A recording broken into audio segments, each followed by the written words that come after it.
Então você tem um problema grave hoje no Brasil, que são os juros elevados, né? E, cara, eu ouvi um especialista dizer o seguinte esses dias, olha que impressionante. Pô, se elevar juros fosse uma ferramenta 100% eficiente, em todos os sentidos, em todos os momentos, não existiria inflação no mundo inteiro. Era só você subir, deu um probleminha lá, sobe os juros, acabou, contém a inflação. Mas não é por aí. Essa é uma ferramenta para você usar pontualmente, sim, para limitar a inflação, segundo os especialistas. Agora, você tem tantas outras ferramentas que são saudáveis para o mercado e que hoje são desprezadas. Você quer ver um exemplo disso?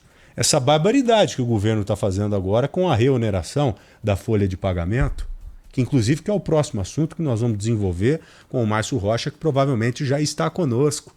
Qual que é uma fórmula excepcional de você aquecer a economia de um país? É só baixar os juros?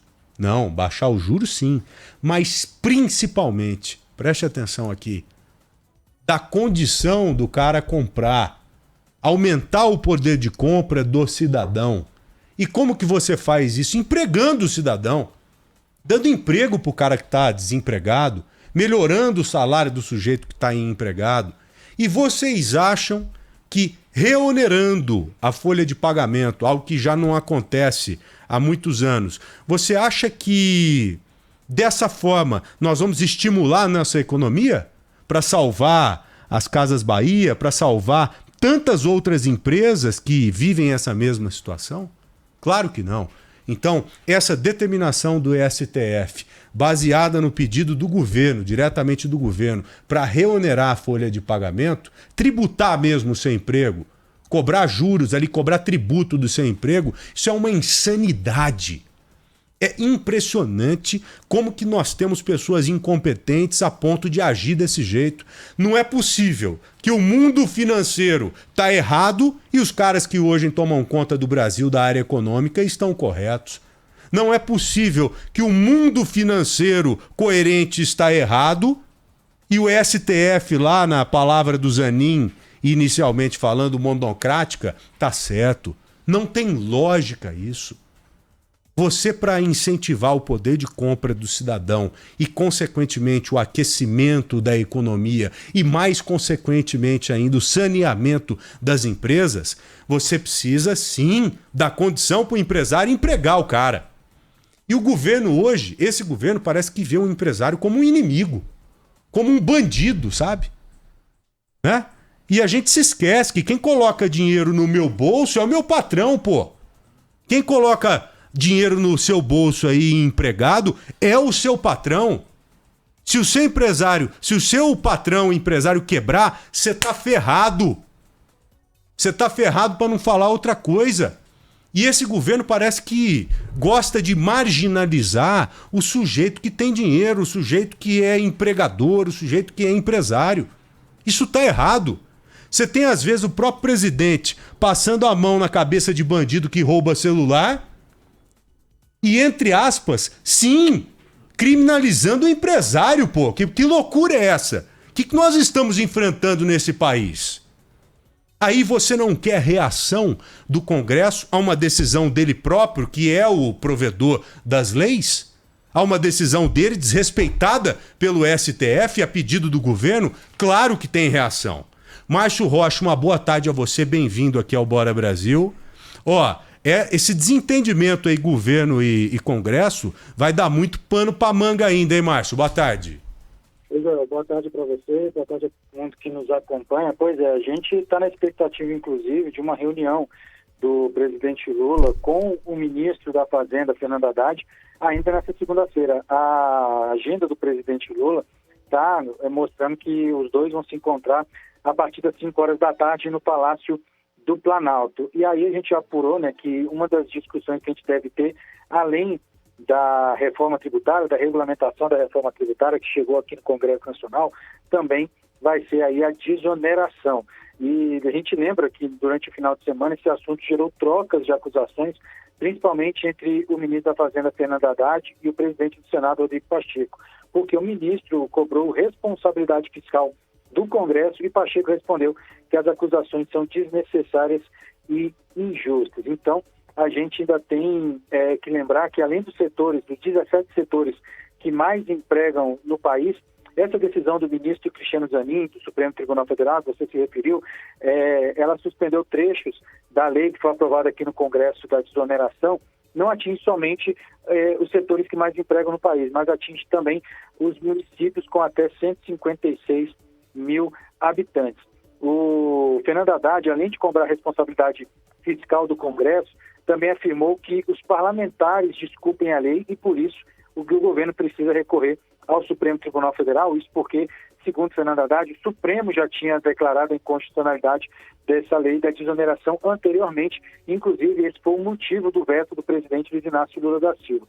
E aí, Rodrigo Pacheco, como eu disse, respondeu que as acusações são justas, desnecessárias e que essa cobrança não diz respeito à responsabilidade fiscal, mas sim a uma exigência de adesão integral ao que pensa o Poder Executivo Palácio do Planalto.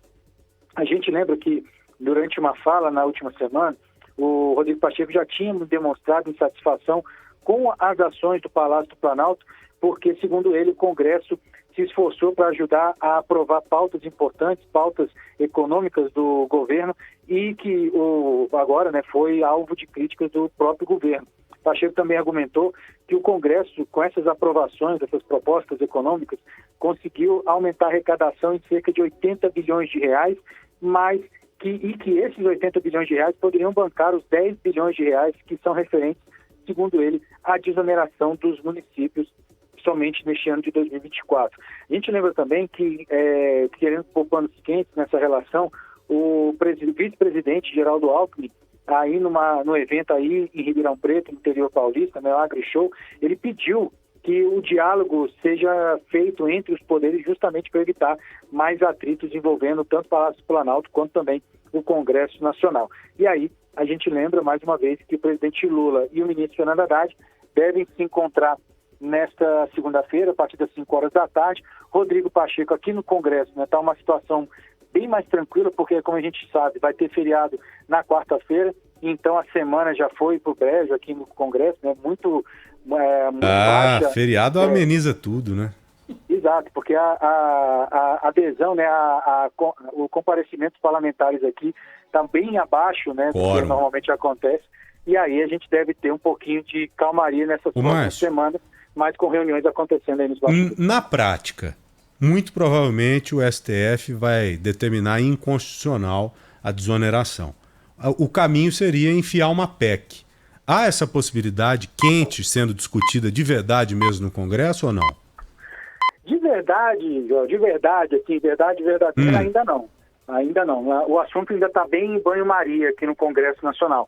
Mas a gente vê, principalmente, a ação de parlamentares da oposição cobrando uma posição mais firme do presidente do Senado contra o governo, justamente por causa de episódios como esse, que o Congresso aprova a desoneração e aí o governo, primeiro, manda uma medida provisória tirando a validade da lei aprovada pelo Congresso. Depois, entrando na Justiça, através da AGU, Advocacia Geral da União, entrando no Supremo pedindo a inconstitucionalidade. E aí, coincidência ou não, a gente pode falar que as coincidências são realmente incríveis, que esse processo caiu na mão do Cristiano Zanin, que é um dos últimos indicados do presidente Lula ao Supremo Tribunal Federal, que decidiu a favor do governo. Então, o que a gente vê é um movimento da oposição pedindo principalmente respostas de Rodrigo Pacheco e respostas mais duras.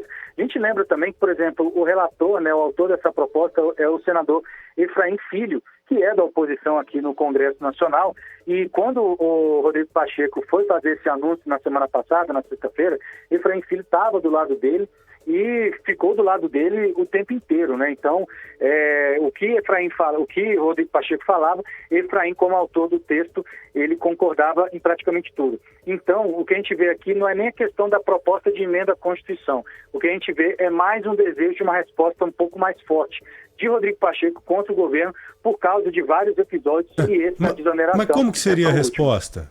Qual seria a resposta? É criar uma PEC, pô. Porque na prática, para mostrar, olha, você tentou aí, governo, você não soube perder, você agiu pelos meios que tem, nós vamos agir pelos meios legais que nós temos e que são fortes. mete uma PEC e empurra. Né? Mas aí, exatamente, mas aí isso seria uma resposta ao projeto da desoneração. A resposta que a oposição quer é uma resposta ao governo. Então, pautas que o governo não tem interesse entrasse na frente, por exemplo, de pautas que interessam ao governo. Por exemplo, pedido de impeachment, por exemplo? Oi, desculpa? Um exemplo, pedido de impeachment e tantas outras coisas. Exato. Coisas que o governo não tem interesse de votar nesse momento. Então, esse é o pedido, é a pressão da oposição em relação a Rodrigo Pacheco. E não somente questão de impeachment, mas, por exemplo, demorar com a regulamentação da reforma tributária, porque o governo quer votar tudo até o dia 30 de junho, e aí, se não votar no dia 30 de julho, entra o recesso, e depois do recesso começam as campanhas eleitorais municipais, o Congresso vai continuar vazio aqui em Brasília, então vai demorar para aprovar essa proposta. Então, a resposta é mais ou menos nesse sentido. De atrapalhar o trabalho do governo do que dar uma resposta, por exemplo, no sentido assim, vamos fazer uma PEC da desoneração. Por enquanto, esse é o sentimento aqui dentro de Brasília. Mas não está descartada essa possibilidade da PEC mesmo, dessa proposta de emenda à Constituição. Entendi, porque o problema não é nem cair na mão do Zanin e ele vetar lá, anular praticamente, suspender o efeito da desoneração. Porque isso já era totalmente previsto, né? Caiu na mão do cara e ele vai tomar a decisão lá favorável ao governo, foi indicado pelo governo, isso aí é uma questão natural. Agora, o problema é que os outros 4 votaram favoravelmente também a isso. Tá 5-0, não tá? Exato. Então. Ainda tem um pedido, mas o julgamento está suspenso, né, porque teve um pedido de vista. Mas tem para analisar o processo do ministro Luiz Fux. Mas falta um só. Você acha que os outros aí, pelo menos, não vai votar favorável? Então isso aí já era. Então, na prática mesmo, tem que pensar em uma forma de se voltar à desoneração da folha de pagamento, mas com base mesmo, para não dar pano para manga, sabe? Não deixar essa aresta solta aí, porque senão os caras vão aparar mesmo como apararam. Márcio, muito obrigado, viu? Um grande abraço para você, meu amigo. Abraço, pessoal. Tchau, tchau. Tchau, fica com Deus. Boa semana aí. Bom, vamos